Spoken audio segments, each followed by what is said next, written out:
Good morning, Achieve Charter School. Hey, it is Tuesday, February 23rd. I was just getting ready for morning assembly and I couldn't find George. Found him hiding under my desk, trying to figure out how my desk goes up and down. It's one of those stand-up desks, or I can sit down with it, but I found him. He was just down there being curious. We're going to talk more about curiosity today and how that can help you academically. But first, let's stand for the Pledge of Allegiance. Please stand at attention. Salute. Pledge.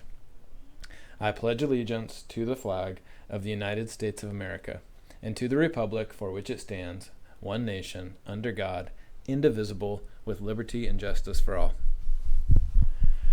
Well, check this out. After morning assembly yesterday, I sat down with George and we just read a whole bunch of Curious George books. And like I was telling you yesterday, at every single one, something goes wrong because he's just curious, right? So like in the train one here, he's curious. He's at the train station and he's thinking, I wonder what all those numbers and letters are up on that big board, right?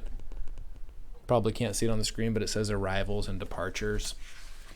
So when the man leaves, Curious George goes up the steps, changes all the arrival times.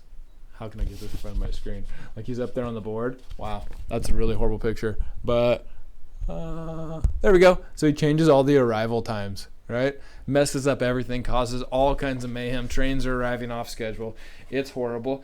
But throughout this whole experience and being at the train station, he ends up saving the day at the end when a little boy drops his train and it rolls onto the tracks. And before it gets run over by the big train, Curious George springs into action, jumps out of the trash can where he's been hiding, rescues the toy train, and saves the little boy from getting run over by a train, and also saves his train from getting smashed.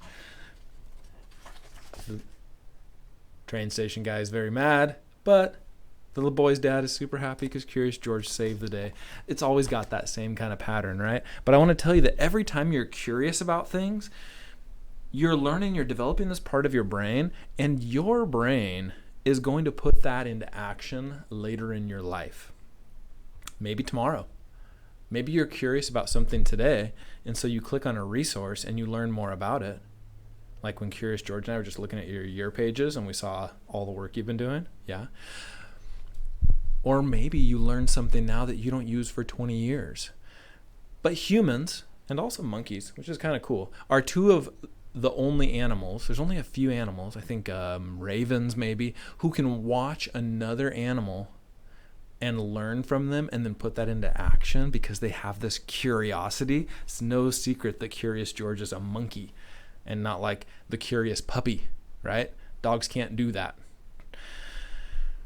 So anyways, what I want you to think about and talk about today in your class is, how does being curious help you in school? What are some of the benefits? Do you think maybe it helps you to be more focused? Do you think it's going to help you to dig deeper? Do you think it's going to help you pick resources? How is being curious going to help you? And I want you to think about a project that you're working on right now, or a PFA that you're working on, or fourth graders, that 20-second mission. My goodness, how does being curious about California history help you with that project? But then also try and think a little bit bigger.